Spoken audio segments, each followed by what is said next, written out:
flag of the United States of America and to the republic for which it stands, one nation, under God, indivisible, with liberty and justice for all.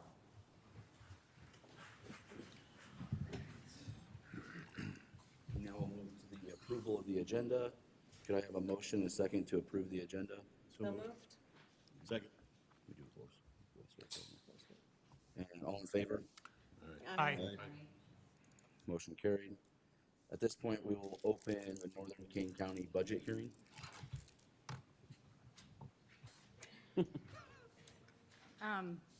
So the tentative budget has been on display for 30 days, and tonight we're asking for a formal approval of the final budget. The only change from the final budget, from the tentative to the final, we did get slightly new numbers for the federal and the CTI grant. So the Perkins grant got another $23,000, and the CTI grant went up $109,000, so minimal increase, but we'll take it because we were expecting it to stay flat or cut. So that was the only change from last month's to this month's reports. The cash reserves are going to be about $853,000, and it'll still have a positive fund balance. And then I just wanted to point out, because I didn't get to last month when it was presented, but the PowerPoint presentation was actually created by the summer interns that we had. We had 2 finance interns that were Central High School students. They created my budget presentation for me. So it's different than what I normally do, but I didn't want to change it too much because they put their heart and soul into it. So Isha and, I forget, Deborah. Isha and Deborah were the 2 that did this for us. So it was a cool experience for them.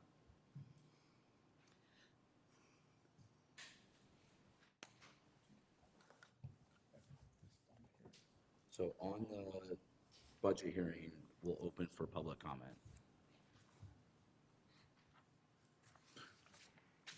Thanks, Terry.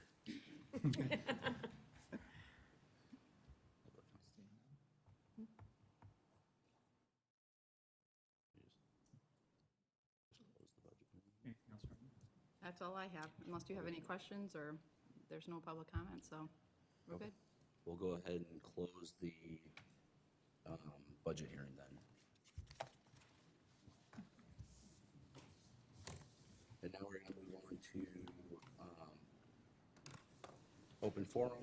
Just want to welcome everybody. Thank you all for coming tonight. We have a few more people here, so thank you for being here. And as always, we love hearing from the community and love people coming forward and talking to us.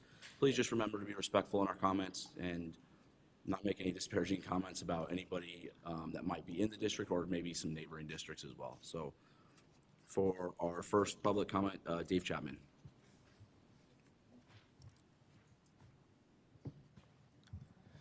Good evening.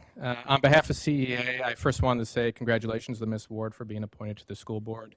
I wasn't able to make the board meeting last time, but congrats, and we look forward to working with you.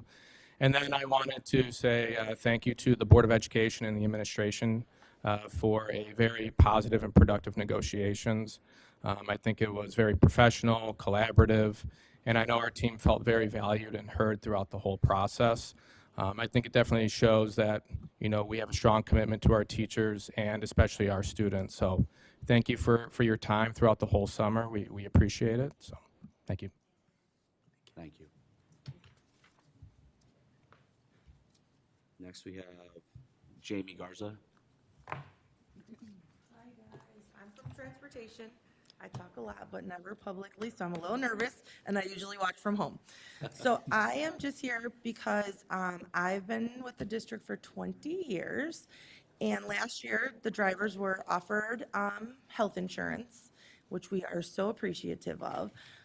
The only thing is that there's a few hiccups in there that I just wanted to kind of bring to the attention so we can work them out, because we are short drivers, which this year I think we've finally got enough drivers, so that will, I don't want to lose anybody over something that is just a hiccup, you know, that can easily be worked out, or, you know, just because we've never had insurance, so it's not something, you know, anybody's ever worked on before.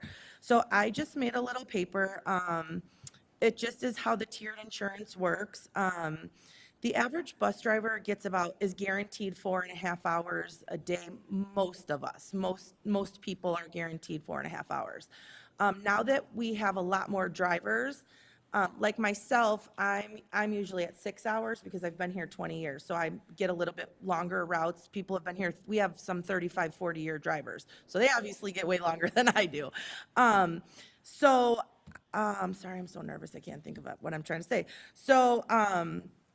I just wanted to just kind of go over like how it worked, because this year so we were told that insurance would be whatever you have on the first day of school, which most people, because you figure the first day of school, you know your routine. For bus drivers, it's usually the first month of school is when we figure out our hours, because so many kids, things change, routes get added, unadded. This year route pick was 8-4 and 8-5. Open enrollment went from August 7th to August 14th, and obviously the first day of school isn't until the 20th. So let's say I pick my route and it's 5 hours as of the 7th. I'm signing up to pay the 7-hour premium, right? But the first week or two of school, I may add on an extra hour or two. So that's not going to be included, and I could actually get cheaper insurance, but I'm not able to because those hours kicked in the first week or two of school as opposed to during the open enrollment, if that kind of makes sense. My paper's a little bit more self-explanatory than I am. So that was all. I just wanted to maybe see if anybody has any suggestions on how to, so I think insurance is the biggest thing with drivers. Insurance is such an expensive, so the less you work, the more you're going to pay for insurance is how the tier is set up right now. And not knowing what your insurance rates will be until 2 weeks before your insurance rate's up, which is what happened this year to many drivers, that's not really cool either, because it's like, we don't even have time to figure out if we can, obviously not find another job, but find like a different insurance, or you can't even go on your spouse's insurance at that time. So I just would like, I don't really have the answer, but I think that we could probably work together and figure something out, because I don't want to lose people over something that's new and they're upset because they've been here so many years, and now all of a sudden we finally got insurance, but now it's unobtainable. So if that makes sense. So my only suggestion would be maybe a tiered insurance by how many years you have. So that way each year you're not worried about, oh my gosh, are my rates going to be unaffordable because of my hours? Or because there's very few people that work under 4 hours in transportation. That's the retired people that have come back to help out because we're short, and 99.9% of us love this job. Like, I love my bus job. I've lunch ladied at Prairie View and Lily Lake. Like, my kids don't go to school here, but I have more central stuff than I do U46. So, like I said, I just made these. I'm not a professional typer or anything, and I was gonna type a little bit more, but the tornado sirens went off and I got scared. So this is what you get. And thank you guys for your time. And I will be, if you have any questions or I'm always available. So, and thank you, Dana, because I used to drive for kids. I love them. Thank you. Thank you so much. You did great. PK.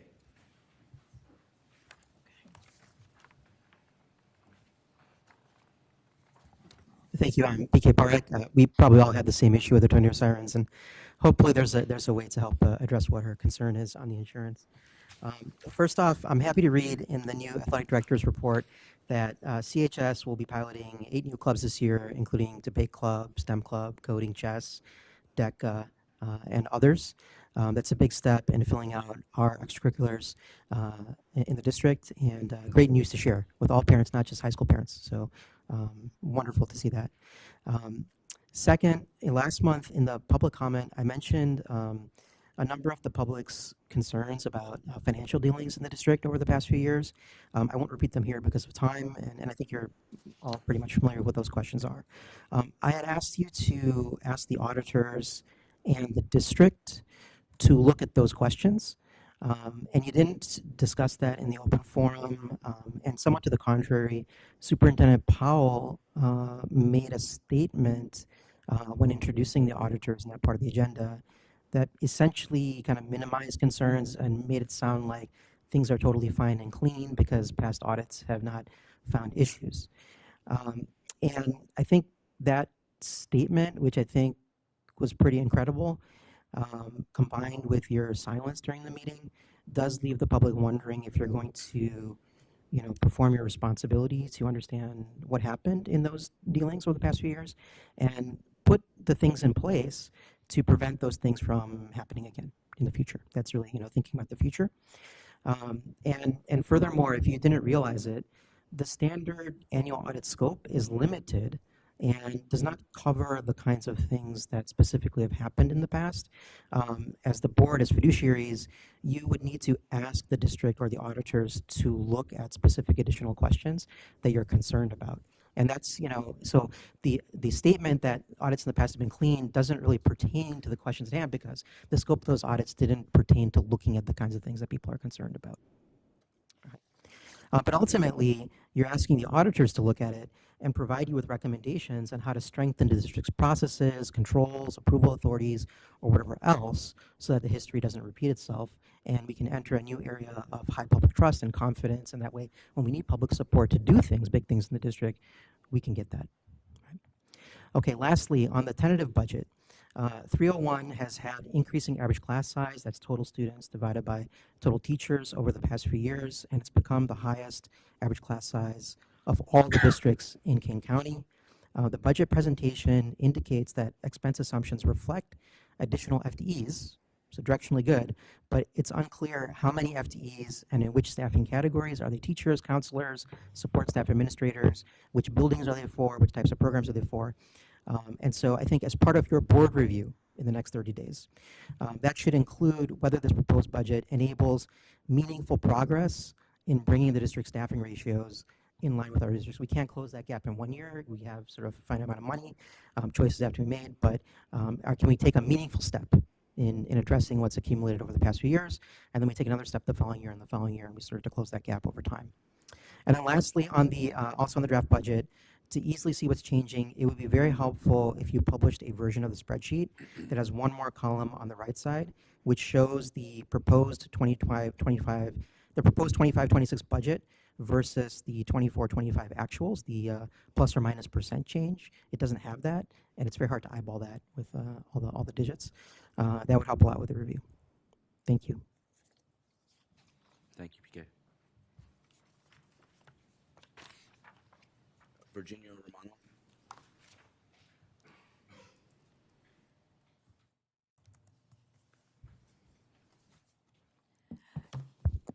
Good day.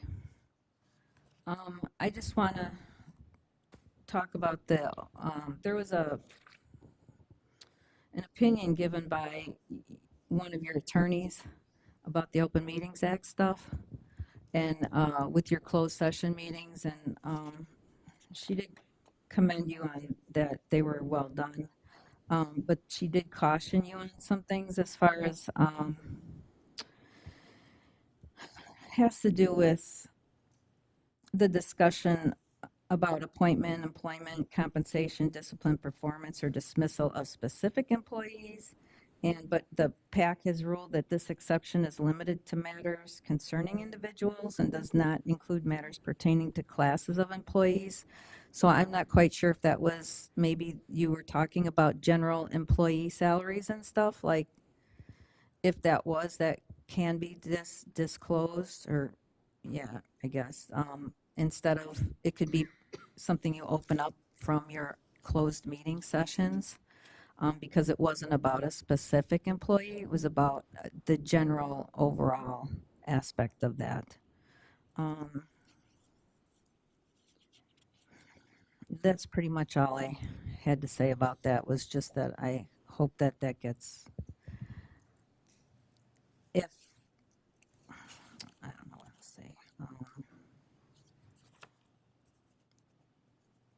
I don't know if this is a concern, should be a concern or not, but it just, I think it's more because there's a lot of things I feel like get put into closed meetings that maybe shouldn't be. So that's, I guess, my concern with that. So thank you so much. Thank you. And Best?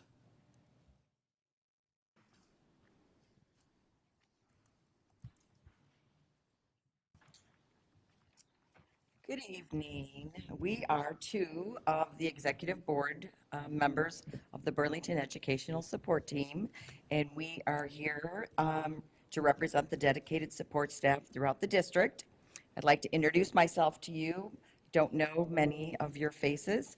So I am Carol Galoy. I am the president, and I proudly served as the president of BESS for the past 5 years. My involvement with BESS dates back to his very first contract in 2015, and I've remained actively engaged ever since. In addition to my role with BESS, I work as an administrative assistant at HBT and have been a dedicated employee in the district for 29 years. I'm Laura Benak, and I am a retired teacher, 35 years under my belt. I needed to have some insurance, and so I'm now a library assistant at the high school. I joined BEST as soon as I got this job, and I will continue to support and work for everyone that's a member of the organization. So our members are the people behind the scene who help keep our schools running, whether it's in the classroom, the office, the cafeterias, or the buildings and grounds. As we head into the new school year, and with this being a contract negotiation year, we look forward to working respectfully and constructively with the board and the district leadership to reach a fair agreement that reflects the essential work our staff do every day. Thank you. Thank you.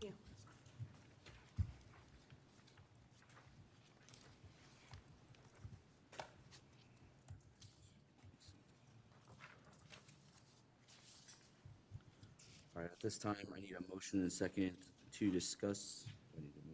We're moving on to action reports, so I apologize. Moving on to our action reports. First is our consent agenda. So on this agenda is the meeting minutes from July 21st, 2025, the regular board meeting, executive session minutes, July 21st, 2025. The treasurer's reports, these are all listed within your, the board book, as are the attachments. Payment of bills, DO impressed, CHS impressed, and bills payable. Payments of the bills for Northern Kane County Regional Vocational System. Personnel report. Recommendation of the high school AP German textbook that's been on display for the last 30 days. Recommendation of the high school physics textbook. That too has been on display for the last 30 days. MOU between the Board of Education and Central Community Unit to School District 01 and Central Education Association, IEA, NEA. This is an MOU for us to hire special ed teachers through a company. Yeah, through a company. Do that, thank you. MOU between the Board of Ed of Central and Northern Kane Region and Fox College. It's for CTE coursework. The annual review of the hazardous bus routes. This is something that the board just has to see every year. And a temporary facility annual audit, which is part of also making sure that our buildings, our mobile units are able to be house students this year. This is not the new units that are being built. These are the existing mobile units that are there.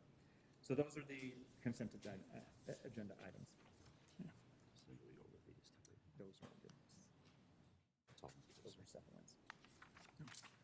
Those are supplements. So we need an action one for each one of those. Okay, so now do this first. Yep. So now I need a motion and a second to discuss and approve the consent agenda. So moved. Second. And any discussion? Roll call, please. Yes. Yes. Yes. Yes. Yes. Yes.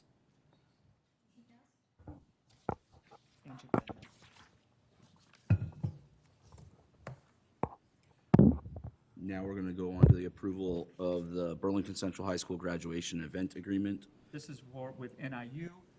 We're very excited that we actually have gotten NIU booked for the next 4 years.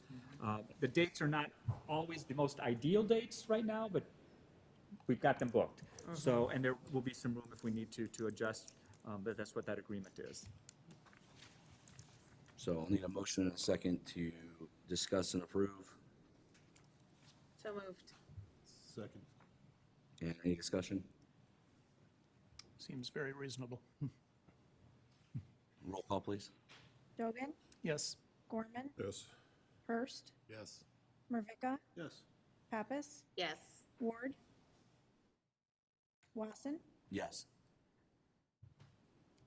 And now we'll move on to the approval of the veterinary agreement.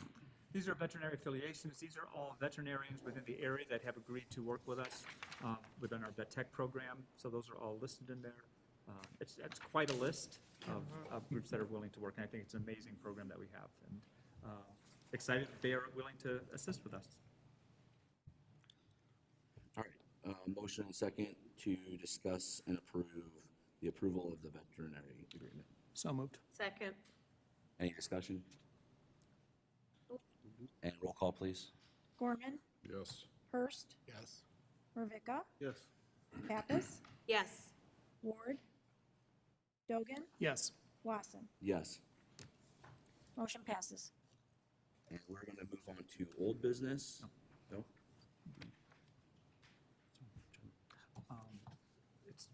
I didn't print on that one, yeah, so. So we're going to do this first. Okay, let me move on to this. You're doing the resolution now, or do you want to do it after your presentation? This is Northern Kane. There really isn't any presentation needed. I apologize, I'm still learning.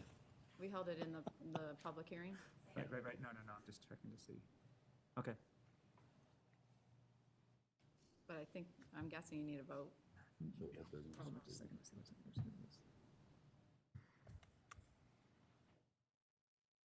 No, this is the D, if you look in board books, Annual budget. on the annual budget, the FY26 resolution on the tentative budget is for, For Central's tentative budget? Mhm. So I'm not down here till later to present. right. Do you want me to present now? We'll move that down. Either way. We can move it down. It doesn't matter because we have to post it anyway.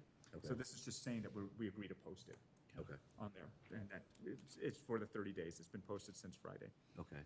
So we'll move on to the resolution to adopt the annual budget and appropriation ordinance for fiscal year July 1st, 2025, ending June 30th, 2026. And then okay, I see a motion and a second. So moved. Second. Roll call? Dogan, Yes. Gorman, Yeah. Hurst, Yes. Marvika, Yes. Pappas, Yes. Ward, Yes. Wasson. Yes. Motion passes. Okay, now we'll move on to old business. The approval of the fiscal year 26 Northern Kane budget. Motion and second required to discuss and approve fiscal year 26 Northern Kane budget. So moved. Second. Any discussion? And roll call, please. Dogan, Yes. Gorman, Yes. Hurst, Yes. Marvika, Yes. Pappas, Yes. Ward, Yes. Wasson. Yes. Motion passes. Now, facilities update. We have Dan Holloway here.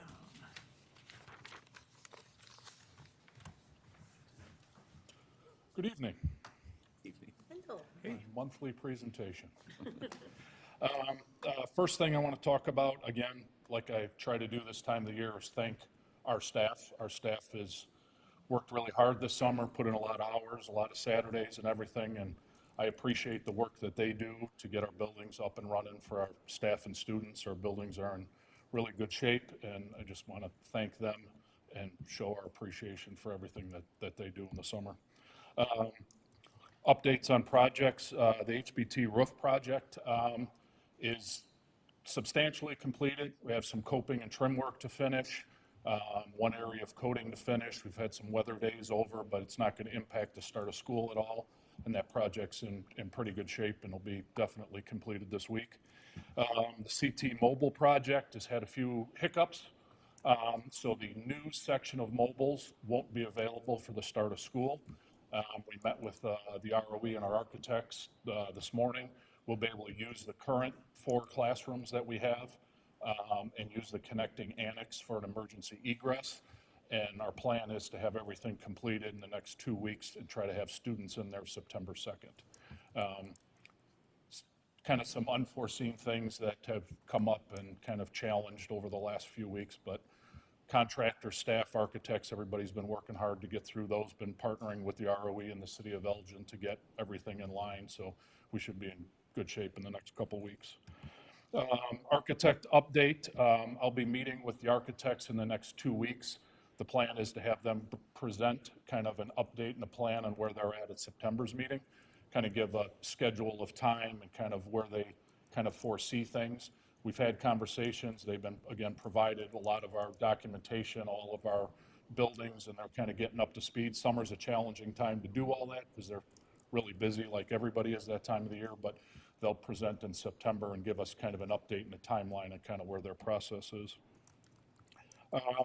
One thing that's in the board packet that I just wanted to share a little information on that maybe some of our newer board members, we've been working through Nania Energy for our gas and electric services over the last few years, which is a partnership at no cost to us that helps us bid or get the best pricing on our utility costs.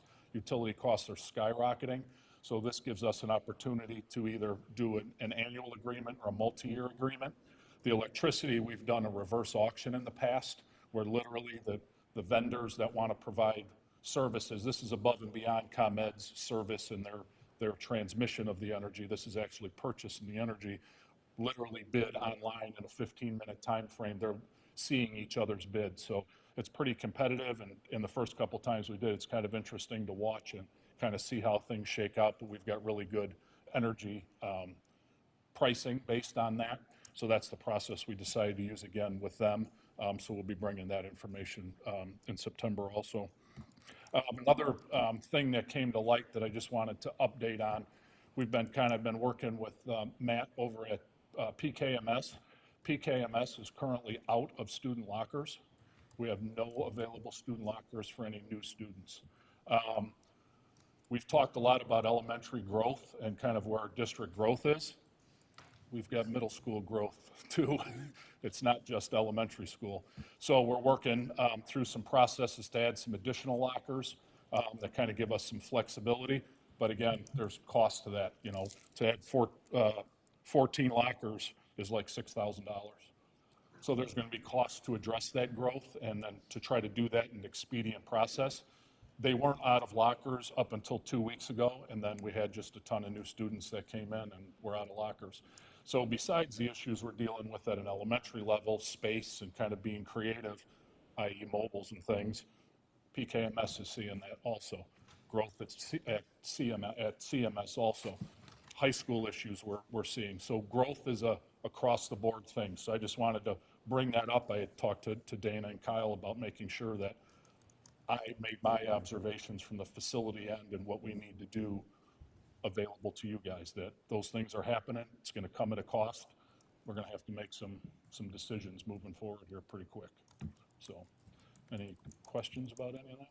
I think I zoned out with CT. Where are those kids going to go for them for the first 2 weeks? So Teresa Kokobeck, the principal there, has got a great plan to use some of the alternate spaces, i.e. library, music room, some of those spaces for those 2 weeks. She's made accommodations and definitely did a good job to help me out and help us out to kind of get through these couple weeks. So she has a plan for those 4 classrooms.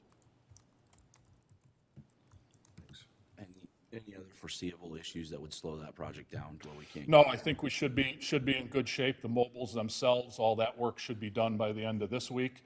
Putting up finishing touches on the connecting link and getting fire alarm and intercom and all that stuff in.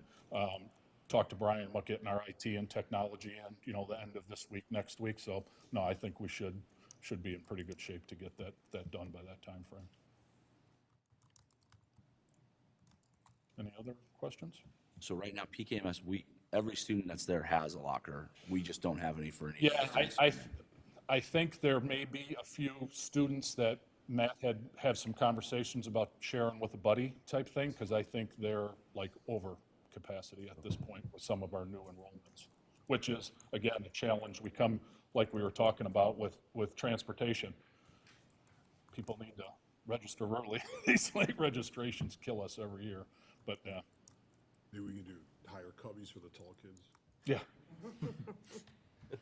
That's what makes them expensive. Right. Any other questions? So while you're up here, I know the next topic on here is CHS parking. So I know we talked a little bit earlier today, but I know that that came up as a topic, and I know I certainly have gotten a couple calls from. So it's obviously that time of the year, you know, the high school's process for doling out parking spots was given out. I'm sure there's people who wanted or thought they deserved parking that didn't get it, so we have the same conversation. I know I presented, I mean, there is an option for that west area. There's a lot of considerations to look at. We could make that a staff parking lot, so we don't have students crossing that egress. That drive to enter that lot would have to be way south just to make that safe for traffic flow coming in and out of the site.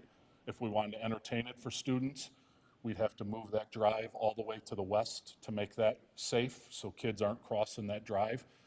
That just budgetarily, that could be an $800,000 to $1 million parking lot. That's not even talking about changing the drive. I mean, the drive would be additional costs. When we actually get the engineers in to look at it, detention, if we have to do underground detention, build retaining walls, all the things we could kind of foresee happening, it's going to be an expensive parking lot to get, 100 parking spots. And that's to be a paved parking lot, right? Paved Not parking lot. something- Have we looked in? A gravel parking lot doesn't preclude you from doing any of the detention things. It's still not a permeable surface under the codes and under what Kane County is going to want to see. All that creates is a nightmare to take care of, striping, plowing, everything else. So a gravel parking lot makes no, and you're going to save money, but it's not like it's going to be, $20,000 to do that. I mean, you're still going to look at an expensive gravel parking lot. I only ask because St. Charles North has a gravel parking Yep. lot across a major street. Correct. For their Yep. students, so I'm just wondering how they manage it, and is that something that's feasible here?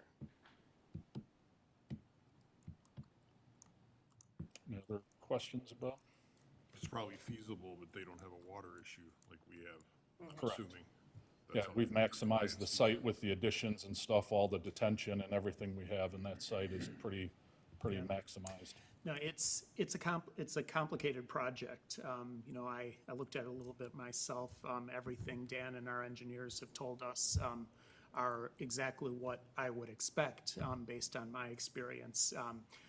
I'm glad we put this on the agenda because I think obviously every district has an issue where people aren't happy. I don't know of a single high school that has parking for every junior and senior who wants it, right? So that is not realistic. My concern, and obviously we can't make everybody happy as a board, but there is a bit of a perception in the community that we as a board are failing in some way. And I personally don't think that's true. We are asking about options. We are having a facilities plan done by architects to help us identify our facility deficiencies and challenges and come up with recommendations and suggestions. And ultimately, I think the community needs to tell us what they want. If they think that $1 million is worth it, that's information I think we need, and we have to understand that right now as we're considering a budget. And I feel like to make decisions here as a board member, I need to know more about where the community is on this. When we did our board training, and I promise I'll shut up in a second here, we learned about public concerns or global concerns versus customer concerns. I'd like to know just how global of a concern or an issue this is for the district and our parents and our kids as a whole, so we can decide what we want to do about this. I think it's a concern for 75% of the junior class. Yeah. But just the junior class, right? Well, But I when we mean, talk about seriously. spending the money from the district, like, how many elementary parents are gonna care about that or want to spend the money in that kind of way? Well, it will At this point in it will time. become an issue. It may, Well, yeah, but there's next gonna be something else class- that's gonna be, we need to do something different by the time those people come up, and it's like, do we Maybe we put our should money change the here? way that parking is handed out too, rather than a lottery can. where nobody's held accountable for it. Maybe we go, because we're a school, we base it off of grades. Holy cow, there's a great idea. And do that. maybe you'd have less irate parents because the kids who bust their ass and get good grades, oh, they didn't get their name drawn. I mean, and then might not be as big of an issue too.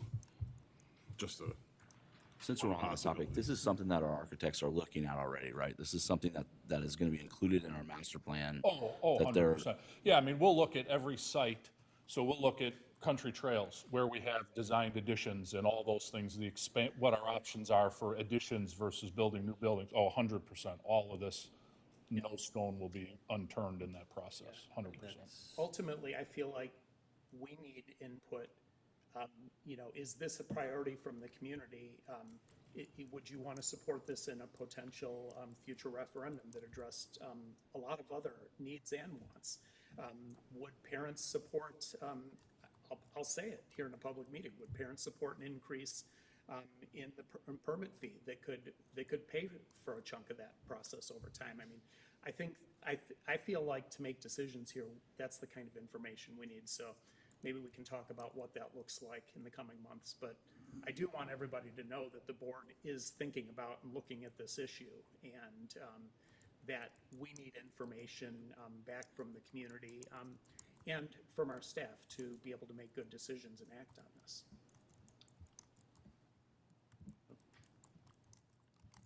Anything else? Any other questions? No. Thank you. So that covers the HS parking as well. Yeah. Now we get extracurriculars. Now we have a report, Mike Sitter, our new athletic director, and Brett Bender, who is our new high school principal, are here just to really talk about extracurricular, co-curricular, future programming. Some of this based on the conversations I know that happened at the last board meeting. And I'm going to keep talking as Mike gets connected to the screens. Looking at, I know there were some conversations regarding tennis at the last minute, so he's going to talk a little bit about that. But also then, I think as PK brought up some of the things regarding our clubs and some of the things that have been added in for this year. Some of those clubs, I'm excited because some of those clubs actually were students who came forward. HOSA and DECA were two groups of students who came forward about starting those clubs. So Mike is connected. I will turn it over to Mr. Sitter. Well, thank you for having me today. I'm excited about this. Sometimes as an athletic director, we get caught up in the day-to-day. The rain starts falling, now we got to cancel golf, we got to move soccer inside, and I lose track of like looking forward 3 years, 5 years, 10 years. So when Mr. Schumacher asked me to do this, I've only been here 7 weeks, so it was educational for me, and it was also a chance to kind of look forward and see where Central High School can be in the future. So like Mr. Schumacher said, we do have 8 clubs that will be starting this year. These were approved last spring, and we'll be meeting with the sponsors of these clubs in the coming week as students come back to school. In fact, some of those students have already reached out to us wanting to get a head start on this and meet with myself and Mr. Price about getting their clubs up and running here at the building. So we've created a Google form, 2 Google forms actually, one dealing with athletics, one dealing with activities. The activity one is posted throughout the building. It just kind of asks kids what they're interested in. Do they have a sponsor in mind who would help them get this started? And some questions like that. And that's already been created. And then we have one for athletics that I'll talk about in a minute. These are our current high school athletic offerings through the IHSA. You see that number up top. Last year, 1,074 athletes participated in athletics at Central High School. Since I've started, Mr. Jusky left me with a couple emails that constituents had sent him concerning flag football, concerning swimming. I know somebody spoke recently about tennis in front of the school board. So there is an interest in adding some new athletics to the offerings we have at Central High School. And that's kind of my job to get that ball rolling. So we do also have a Google survey that the students will take when they start school this week that allows them to say, are they currently involved in athletics, and list some of the potential sports we could offer in the near future to see if they would like that and to see, what the interest is at. Because sometimes, people, the public or parents may say you should have this sport, but the numbers may not be there to support it. So that's what we're looking for, is to meet with our stakeholders and find out if they're interested in these sports. And these are the sports who I have who I've heard from directly or indirectly. And I really didn't do a lot of research on swimming. In my time in D300, we had swimming there. And for a while last year, we lost our pool in the middle of the season at Dundee Rec Center. And we had to go searching for pools. And I found out just how difficult it is to find a pool, as our team ended up practicing at Streamwood High School at 5 a.m. for about a month. That would probably be the least likely to be added in the near future. So I kind of looked at some of the costs associated with some of the other sports that have been brought forward. I'm not here to make recommendations or anything like that. My job is just to educate myself, first of all, and hopefully educate you as to what process we would like to see happen at the high school for adding new sports. And it would start with me, whether it's the IHSA starting a new sport and having a state series in that, whether it is students, coaches, parents coming to me, but it starts with myself. We make sure we have the numbers, we look at it financially, and make sure we're not stealing athletes from other sports. Sometimes that's a problem. There is a finite number of students in the building. And I think when Central High School started lacrosse a few years ago, they kind of stole some athletes from some other sports. In the first year, they had to compete at a JV level and not a varsity level because they just weren't ready for that step. Now, they've grown into that sport very well, so we just need to be ready, need to know that we're going to take the right steps. If I think it's a good idea, I'll go meet with Dr. Bending and talk to him about it. We'll come to Mr. Schumacher or who's ever sitting in that chair in the future and approach them about moving forward, put the numbers together and bring them to you here at the school board and see what your thoughts are. Does that seem like the appropriate steps to be taken? Mm-hmm. Yeah. Okay. Good. So these are some of the numbers we put together. Looking at other schools in the area, other schools in the Fox Valley Conference. Highlighted there at the bottom of boys volleyball would be one of the bigger difficulties in adding boys volleyball. The fact that only Huntley has that in the Fox Valley Conference. So to add 35 matches, we would have to find 35 opponents. Okay? We can play U46, but they're in a conference and they're only going to add 3 or 4 non-conference matches per year. And so we'd be doing a lot of traveling east. We'd be going to the MSL and playing Elk Grove, Schaumburg, a lot of those schools. So that was just one of the hurdles that are kind of on my radar if we do add that.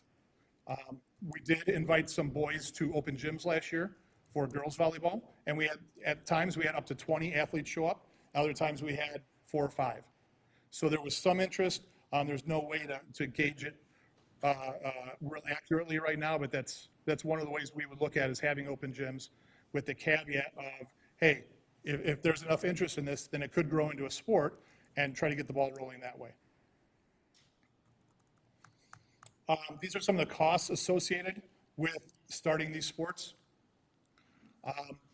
Coaches' salaries we based on kind of middle of the road on other sports that have the same amount of matches or games. And the number of coaches that it takes for those sports to run.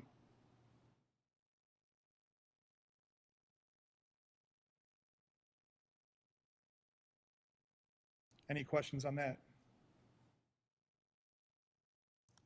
The uniforms would be every 3 to 4 years. That would be the initial cost, and we replace them every few years as they do wear out. So that's not a yearly cost. The rest of those costs are yearly. And then each sport has its positives and negatives and its concerns. Flag football, we would have to find a place to practice. It looks from the road like Central High School is a very large campus, but once you put 3 levels of football out there, 3 levels of soccer after school, it's pretty tight for space, considering we have 2 competitive fields that we don't practice on. They are game only, our stadium field and our soccer field. So right now, those are kind of off limits after school unless there's a home game. It limits our space, so we'd have to find a place for that sport. And the stadium is already kind of stressed with lacrosse playing in the spring and football in the fall. It gets beat up pretty well, so adding 15 home flag football games could add to that stress. Volleyball, we talked about, or I'll talk about, the indoor space in the spring is very, very tight. When March 1st, about the time of year that spring sports start, you have baseball, you have softball, boys lacrosse, girls lacrosse, all sharing space with girls track and boys track inside. So adding 3 levels of volleyball to that would be very difficult. There would be a lot of late practices. Somebody would have to go 7 to 9 almost every night. Not just that, we'd break it down to 3 to 5:30, 5:30 to 7:30, 7:30 to 9:30 would be the 3 sessions to fit everybody in. The difficulty with tennis is requiring 8 to 10 courts somewhere on property we own. I did listen to the presentation given to the board last meeting, and and I looked at Google Maps, and we found courts all over the area. But having a court in this neighborhood and 2 courts in this neighborhood is really a supervision nightmare on my end of having people there to make sure that everything's going correctly for these practices, for these games. So that I didn't feel that was realistic. And then I put the costs of the 2 conference schools. McHenry is the most recent to build courts from scratch, and Dunny Crown rebuilt theirs this summer at a cost of $1.1 million. So it just gives us an idea of what it would take. And obviously, the biggest prohibitive factor is finding the land. We just talked about how tight the land is. Adding more sports does put a strain on our trainer, whether she can be outside supervising events and hopefully getting the kids quickly if they do get injured, or being inside doing a lot of rehab or prehab and stretching kids out and doing those. She can only be in one place at a time, and adding more sports kind of makes that a little more difficult. So we would have to look at increasing that need. And then finally, transportation. And I think transportation does as good as they can, but not all their regular routes are done till 4 o'clock. And, we already struggle being the southernmost school in this conference of getting to McHenry, of getting to Crystal Lake on time for competitions. And adding sports to that could make it more difficult. So, do you have any questions for me? Your first slide, what constitutes a high level of participation? Like for the sports that we're doing, we're starting up. How do we gauge those going forward? I mean, do you have a number? Like what's? I don't. When I put flag football up there, the conference has 2 levels, varsity and JV. No, I think I'm talking about the 8 that we're going to be starting. Oh, the clubs. The clubs, sure. Oh, to make it run? No. Like if you go back to your first slide, you say that they'll be looked at or evaluated based on the high level, let's say.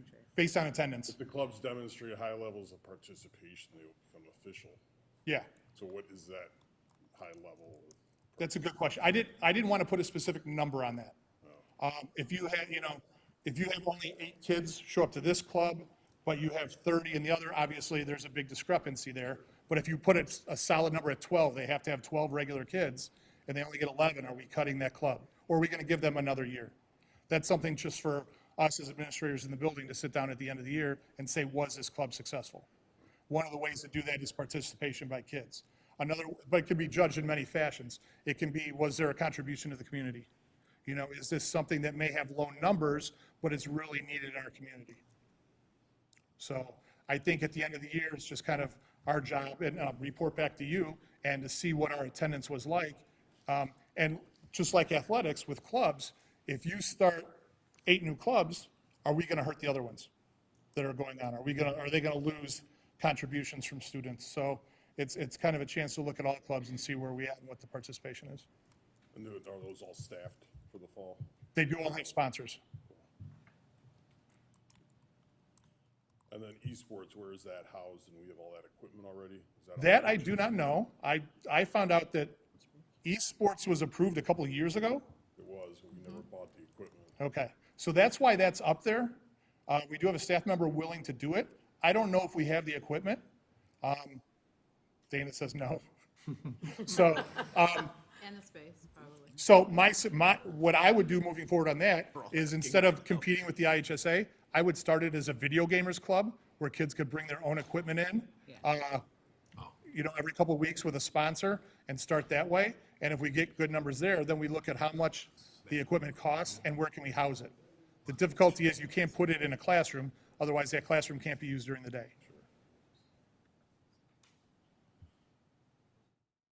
Off topic to put you on the spot, sorry for so many questions. No, good. So when your past experience in your previous position, I can't remember what school you came from.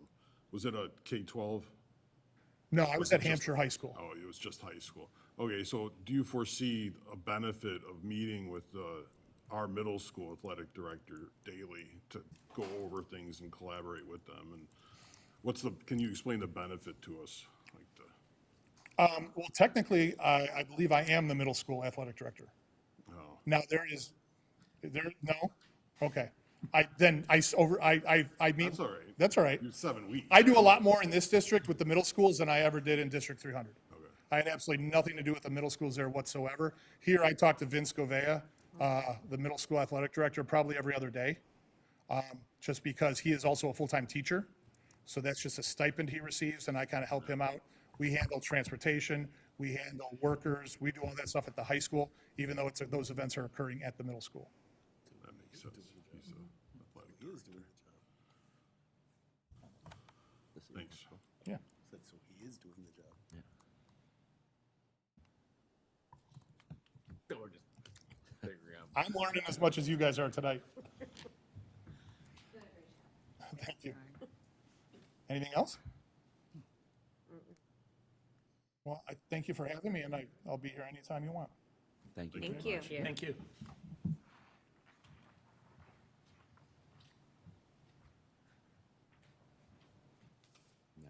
Now we go to Dana.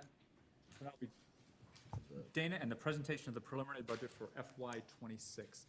I know Dana presented in July, I believe, a little bit, and really kind of went over some of the education fund things and some of those. So should we going over through some of those slides a little more quickly?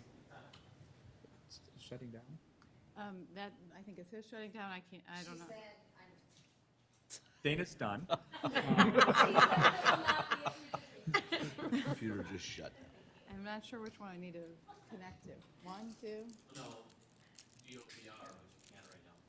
Okay.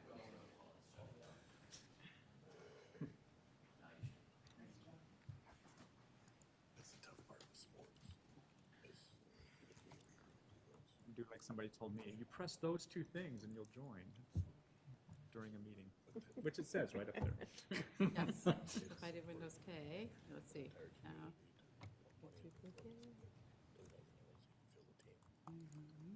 So this budget by law is been presented, it's been public for 30 days prior to the September board meeting. So September, similar to what you did tonight with the Northern Kane, there'll be a hearing right before the meeting in September, I believe it's 15th.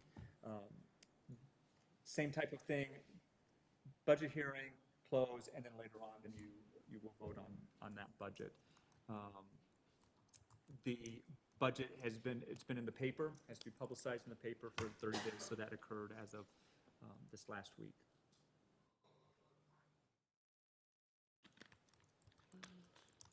I'm not getting that option.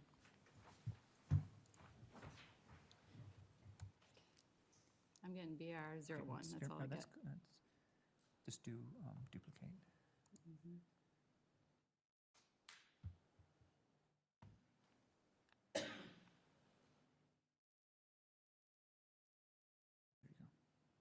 We need BR. Which That one do one. you need? This one? That one, yep.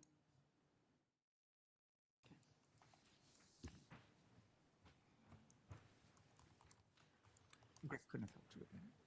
No.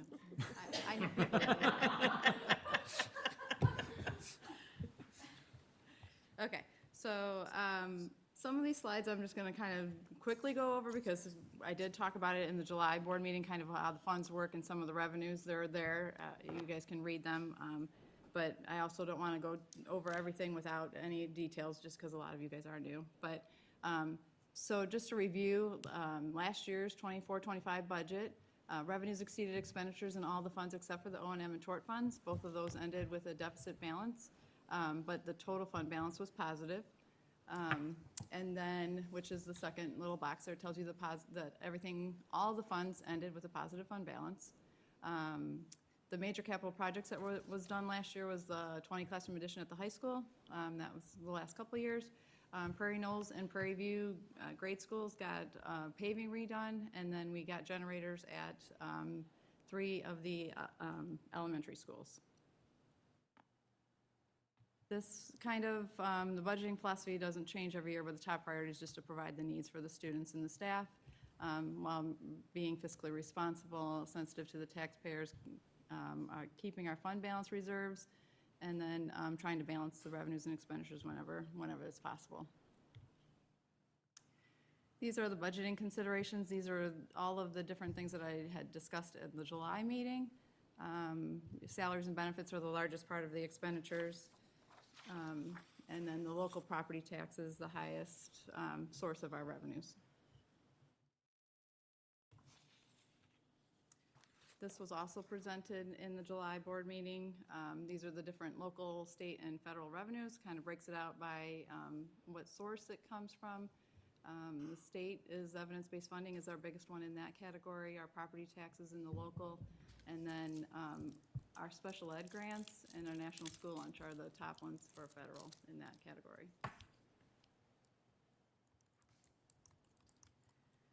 This slide shows the local taxes. When I did the budget projections, we based it off of 50% of tax money coming this year and 50% from last year. It's kind of always been 50-50. This year we got a little bit more in the spring than I had budgeted. We got 51%, so there was a little bit of a surplus in there that you'll see. The deficit kind of, they wash each other, it's just the timing of it. Local property taxes we're expected to get is about $64.8 million this year. For evidence-based funding, we did stay in tier 1, which is considered the poorest tier in our calculations. We are getting another $1.2 million in new funds on top of what we currently had. So our total projection is $16.014 million for FY26. Last year we were in tier 1 and we got $2.7 million. So even though we stayed in the same tier, we did receive $1 million less than what we got last year. State categoricals is the same that I do every year. They're behind a payment from last year. Hopefully they only stay one behind. That one is a little leery that they're maybe a little bit slower with their payments, but we're projecting to get the last one that's owed to us and then 3 for next year. Impact fees and transition fees both came in under budget. We've been receiving a lot of impact fees. We like $1.5 million, I think it was $1.3 million. This year, we only received $933, so I did drop that down to just a little over $1 million. Just kind of a 3-year average of the last 3 years, just to kind of have something, but it is going down. And then transition fees, we only got $5,700, so I dropped that from the 50 down to the 10, just because we are not getting those anymore. These were the expenditure objects. These are how you break down in the budget the different funds or the different accounts inside of the budget, which I kind of explained those last meeting as well. Bless you. Bless you. Expenditures for all the operating funds. This one just is a visual to show you salaries and benefits versus all the other stuff within those funds. It's a 65-35 split. This is total operating expenditures by fund. This one just kind of shows you the ed fund and O&M that make up almost 87% of the budget. That's where all of the salaries and benefits are, and those are the biggest 2 departments out of the budget.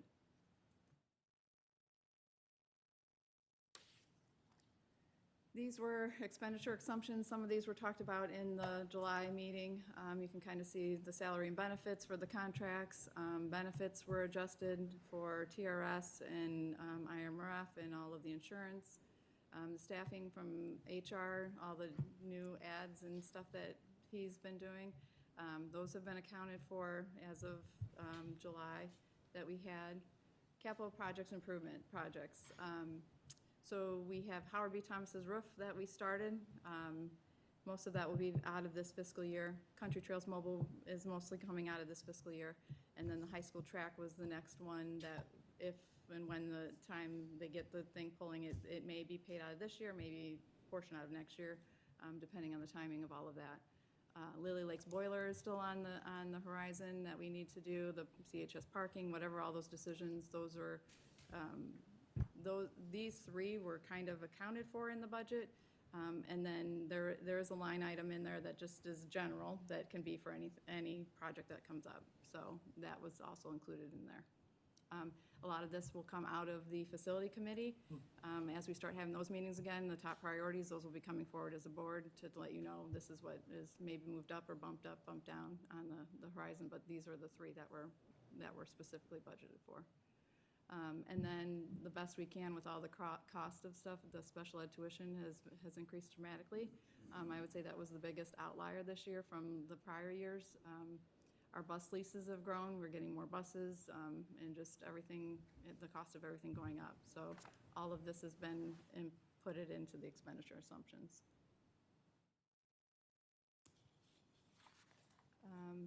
These next slides are just going to show you some top-level salaries.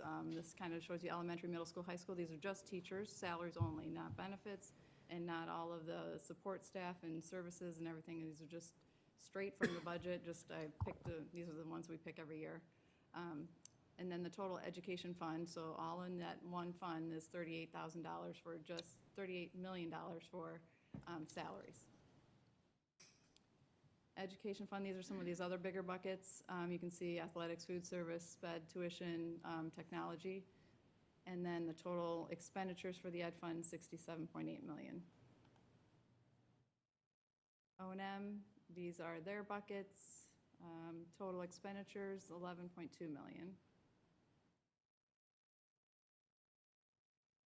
Transportation fund, those are all of their different components for $6.7 million. And then these are the remaining funds. So debt service, IMRF, capital projects, working cash. Capital projects is only budgeted for $590,000 because that money is funded from those impact fees that we're getting less of. The money that doesn't cover the first $525 of the debt certificates goes into this fund. So if we get more impact fees, then that budget can go up. But with that reducing, then that's about all that can go into that fund. The debt service fund also, this is the last year of the big payments for the bonds. Next levy in 2025, which will be fiscal year 27, our bonds drop from the $9 million down to $1.9 million. So there will be a savings on the tax bills for those, but and you'll see it looks a little weird this year because of the timing of those payments, that some come in spring and some come in fall. You'll see that on the next few slides.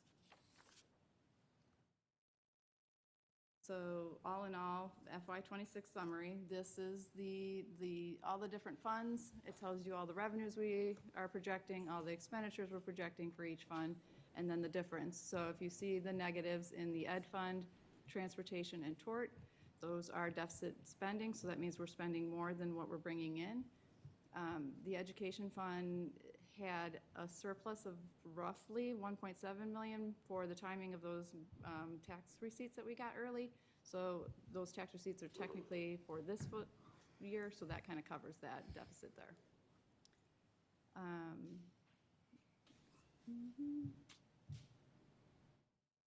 Those are those. So this difference column you'll see on the next slide when I flip to this slide. So this is the projected fund balances. This is the most important slide. So you can see where we think our unaudited fund balances are for July 1st, where we're ended. And then that slide from before, the middle column shows you all those same different amounts.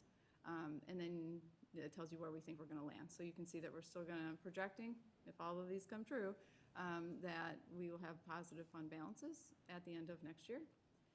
And then here's where you can see the debt service, that we have $6.3 million in there.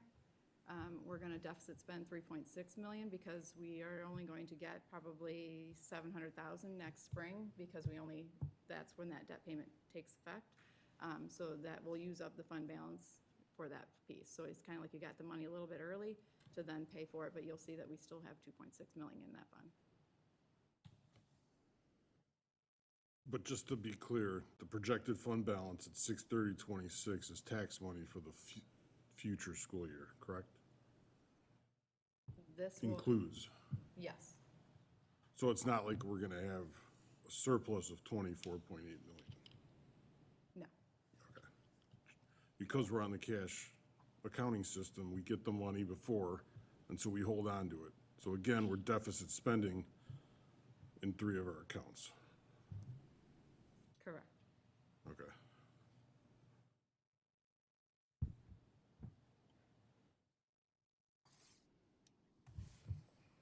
And then this slide, it's similar to every other year. The newer things that were on there is that, I mean, we keep talking about them, just getting the FTE increases because our enrollment's growing, we're adding more teachers, that adds more costs. Our building capacity is maxing out, mobiles, we know all about those. The special ed tuition costs have increased a lot. And then the state and Illinois fiscal problems, the delayed and the prorated payments. So not 100% sure what that's going to do or the timing of all of that. So those are the key things on this slide that I think are the most detrimental for us or to keep on our radar. The other stuff's important too, but not as. And then also listed in the board packet was the budget. This is my working budget. This is what accounting uses with the general ledger account numbers. So it literally goes line by line, telling you every single line item that is coded from the state budget. This eventually gets uploaded into the state budget form, which has a bunch of other tabs in there. So I just wanted to point out that it goes by every fund, it goes by every section that we talked about in July, all the different breakouts. It does have my projected tentative budget for next year, so all these numbers that are in here tie to this report. It has last year's budget numbers that we did for the final budget in '25. It also has our unaudited actual numbers from '24-25, which PK was asking for. It is included in the tentative budget that is on public display right now. And then it also has a percentage change from the budget to the actual for the prior year. So that information's out there. It'll be posted. It's been posted since last Friday, so it's up there for the 30 days. So any questions or more things that you guys have, feel free to reach out and we can address them.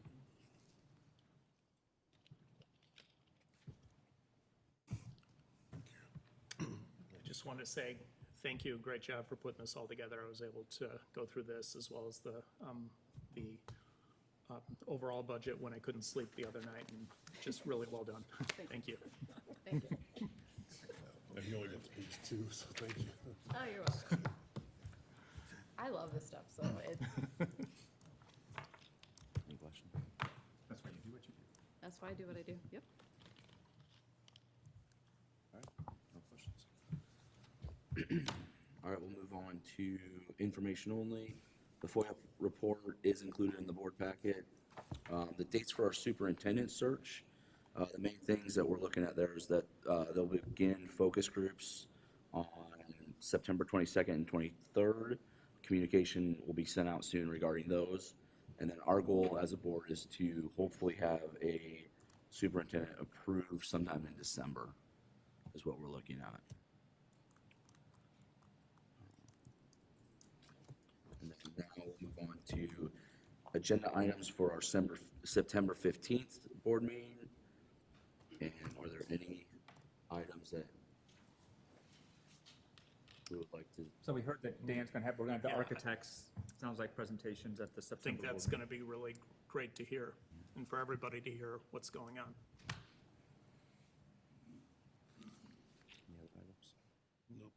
I have nothing else.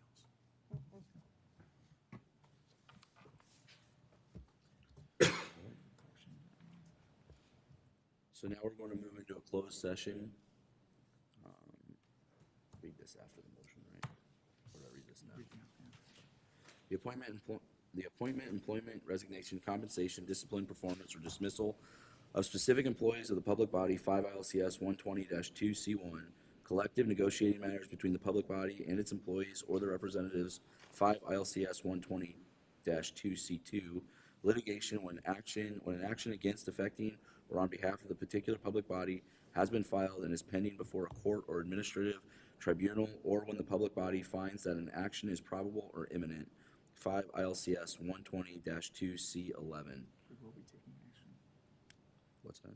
We will be taking action after the meeting. We will be taking action after the meeting. So I'll need a motion and a second to adjourn the open session and move to a closed session. So moved. Second. Roll call, please. Mervika, Yes. Pappas, Yes. Ward, Yes. Dogan, Yes. Gorman, Yes. Hurst, Yes. Wasson. Yes. Motion passes.